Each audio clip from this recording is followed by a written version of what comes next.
What's going on, YouTube? This is Jim Afanis, and today I want to talk to you guys about the Video Game Awards for 2015. If I've said it once, I've said it 10,000 times. It is a great time to be a gamer. And the Video Game Awards are totally a culmination of all the great experiences that we've got to participate in. And whether you love or hate the choices, whether you didn't feel Witcher was Game of the Year or not, or if you felt a certain game or genre got snubbed, it's okay. And I don't really care so much about that because the truth is everyone knows in their heart what they feel their favorite game is. I know some people try to persuade others and, you know, you turn into these flame wars. But the truth is we're all celebrating an industry that we love. And I think for that, it hits a home run every single time. Now, the Video Game Awards have had a turbulent past. If you guys recall the horrible Video Game Awards on, I think it was Spike, a couple years ago that was just absolutely atrocious with that Hale guy, Adam Hale or Christian Hale. I don't even know his name because I don't care. It was just so embarrassing. It was really a dark time for video game award shows, if you really think about it. And the Dorito Pope himself, Jeff Keighley, actually put his own money together to create the Video Game Awards that we saw last year. And now this is the sophomore version of that. We're getting to see it again online. And it was very well put together. I thought the show had a good pace to it. There was a lot of segments in between, a lot of guest announcers, some announcements, world first, trailers, that sort of thing. And it really was just a celebration of everything that gaming has been in this past year alone. So I wrote down just a few things. This isn't a line-by-line itemization of what happened in the award show. I highly recommend you guys actually go watch it for yourselves. It's about 2 hours long.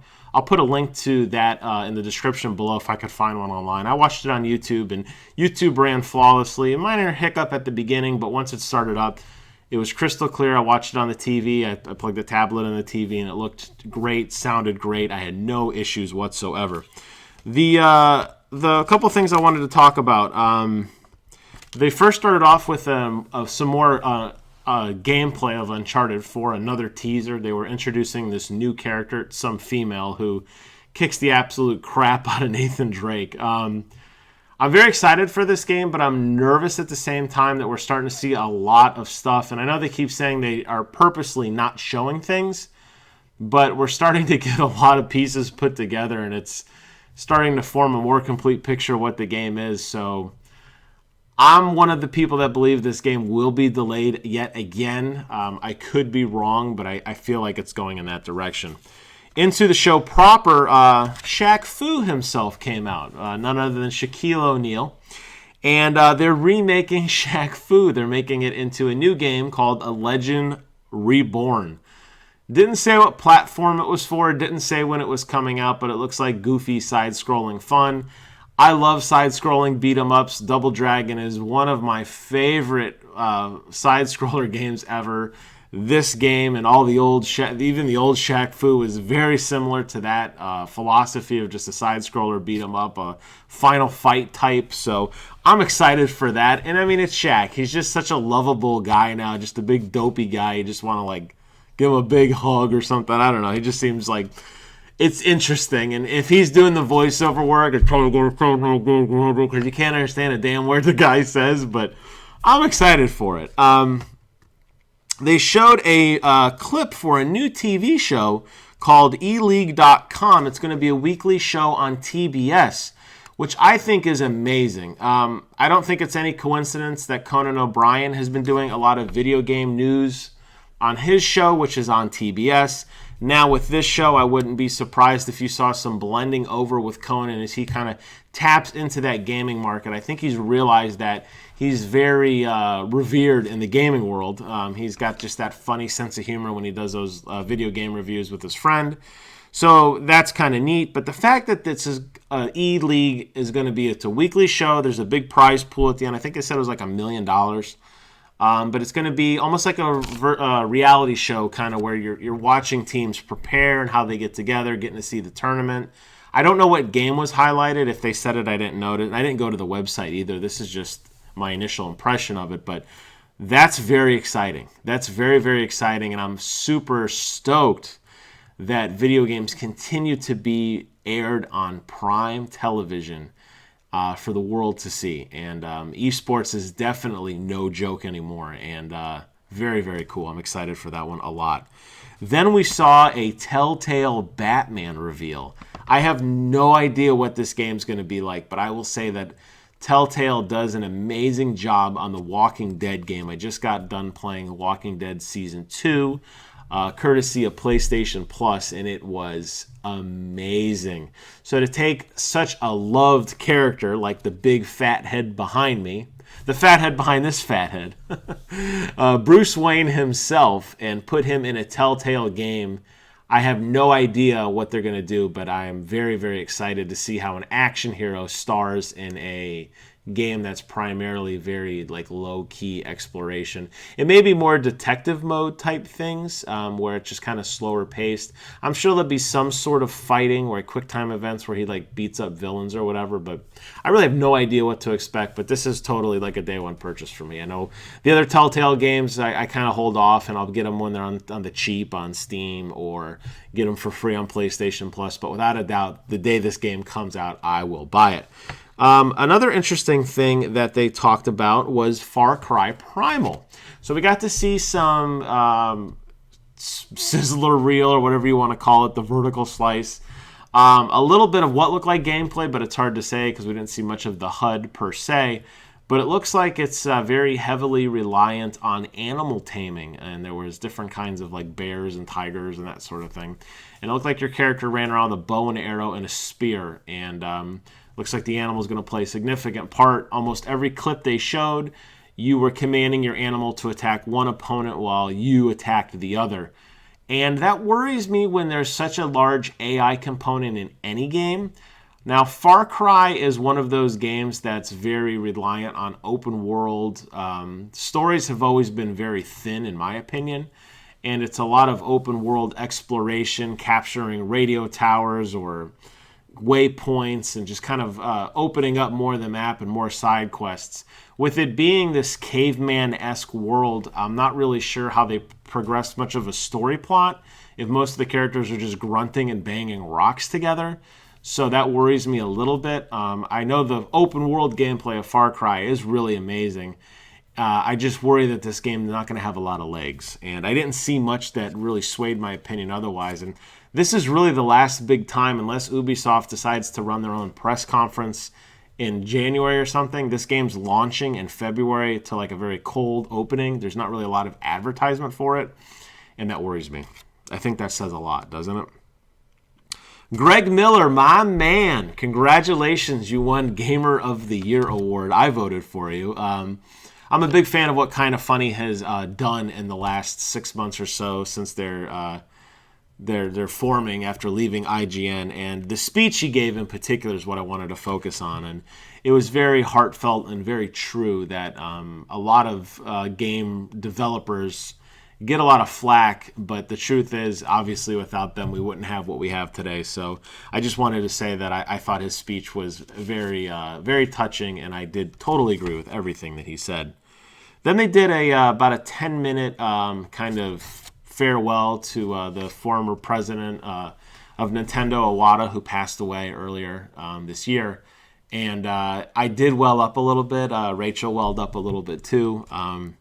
The guy, I never met him personally, obviously, but knowing the things that he was involved in and how gaming is really like my number one passion in this world, and it's really what I just really live for. I mean, outside of, my wife and my dogs and everything, but gaming is my true passion. So the stuff that this guy was involved in is amazing, and it was really touching tribute. And he's definitely a missed person. Without even knowing who he was, really just the impact he had on everybody, and the Nintendo Directs, and just the chances and the risks that he took coming up in his career. Definitely very missed. Another thing I wrote down was Rock Band VR. What the hell is that shit? Now, I got to experience some VR over the last couple days. There's a convention in town where they get together and show off a lot of new technology down here in Orlando. And I got to play with the Samsung VR. I got to play with some other augmented reality type devices. Playing Rock Band with a set of headphones or the headgear looks really stupid. Now, here's what I don't understand. If you think of how Rock Band is actually played right now, you have the notes going up at the top of the screen, and that's really about it. You may have like maybe half of that, the notes, and maybe the top half is like the band playing. Virtual reality space is significantly smaller. I still need to know what notes I'm playing, so I'm not going to really be able to look around at the drummer and the other guitarist with me and feel like I'm in the band. This is just, if this is what VR is becoming or will become, VR is doomed, because this game will not hold anyone's attention for more than 5 minutes, let alone the screen real estate problem I just mentioned with actually seeing the notes you need to play. And the truth is, nobody cares to see a virtual drummer standing behind them. They just don't, okay? Stupid.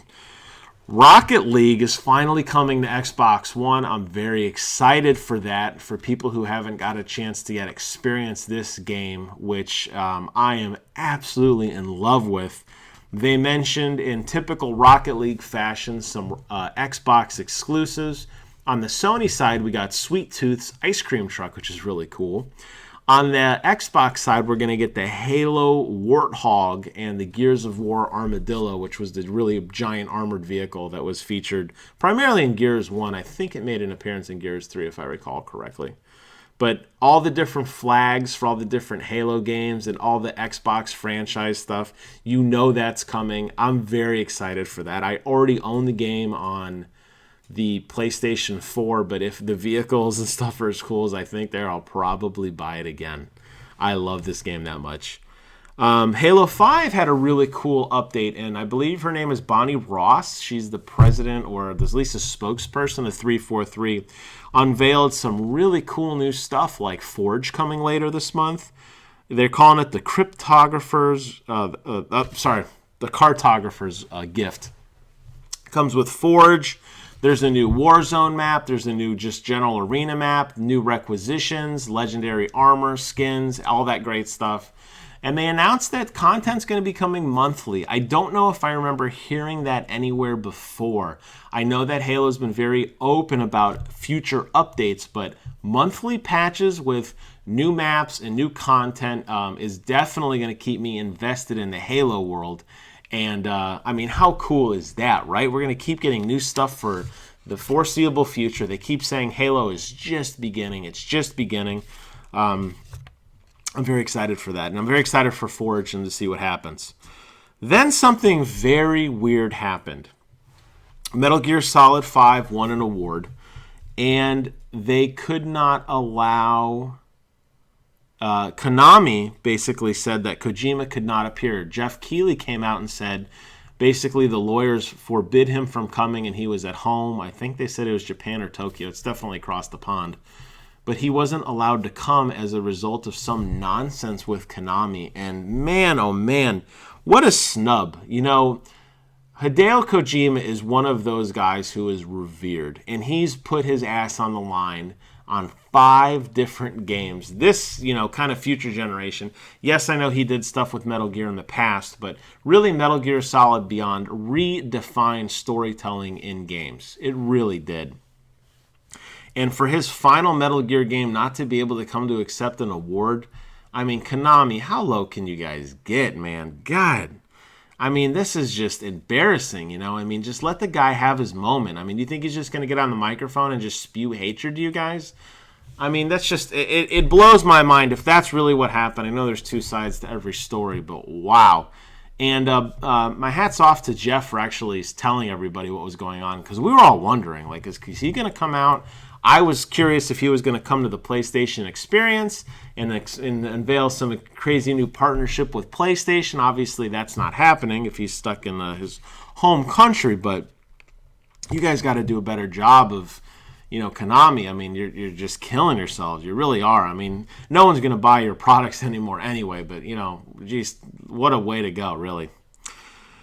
There's a really odd part where a woman came out. I don't know her name. She was somehow involved with Ubisoft, and she said she was for the voice acting award, and she made a snub that What would Metal Gear Solid be without David Hayter while Kiefer Sutherland sitting in the first row?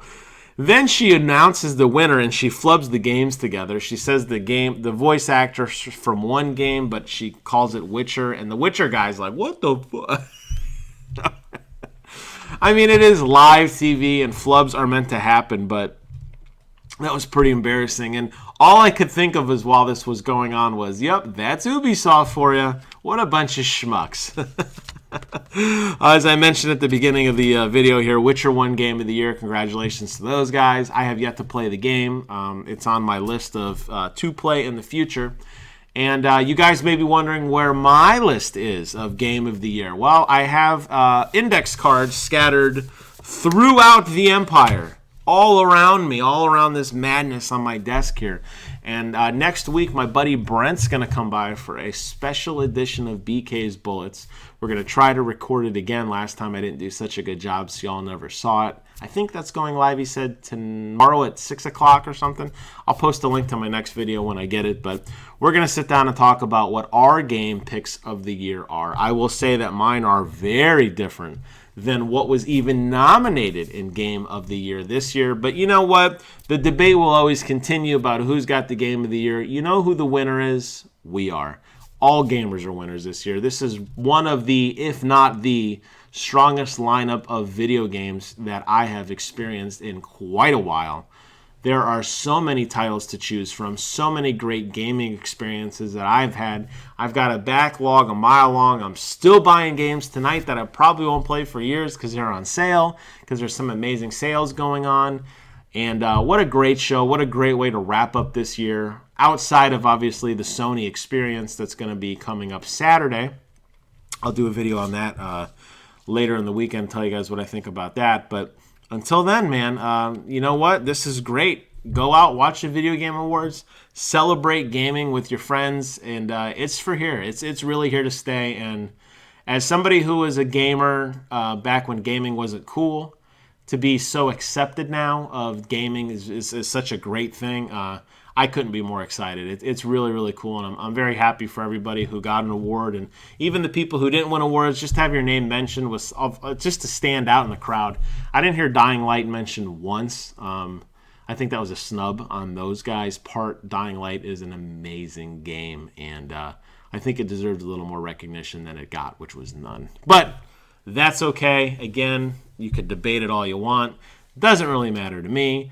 All in all, I think the actual award show was hands down incredible. As always, I want to thank you guys for watching, and until next time, I will see you guys on the other side.